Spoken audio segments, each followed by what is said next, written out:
So TNPL 2024 match 15 review தான் இப்போ நம்ம பார்க்க போறோம். Lyca Kovai kings versus Tiruchi grand Chola சார் கோயம்புத்தூர் நடந்து முடிஞ்சிருச்சு. அண்ட் லைக்கா கோவை கிங்ஸ் கம்ஃபர்டபுளா 8 விக்கெட் வித்தியாசத்தில் வின் பண்ணிட்டாங்க.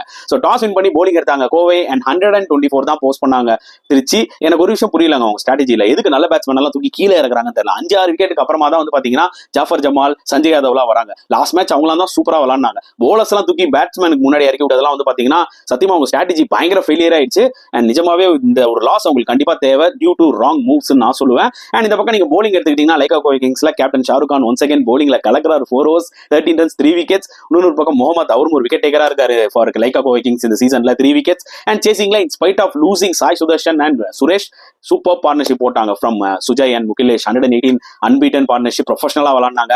அதாவது உங்களுக்கு நல்லா தெரியும் டார்கெட் சின்னதுதான் சொல்லி ஸோ சிங்கிள்ஸ் ரொட்டேட் பண்ணாங்க, லூஸ் பால்ஸ் பவுண்டரிஸ் வச்சாங்க, செமையா விளையாடி கொடுத்தாங்க தான் சொல்ல முடியும். அண்ட் இந்த பக்கம் போலிங் எடுத்துக்கிட்டீங்கன்னா அதிசய ராஜ் அவர் இம்பாக்ட் பிளேயரா வந்து 2 wickets சூப்பரா எடுத்தாரு. அண்ட் இந்த மேட்ச் பத்தி நீங்க என்ன ஃபீல் பண்ணீங்கன்றத கமெண்ட் செக்ஷன்ல போட்டுருங்க.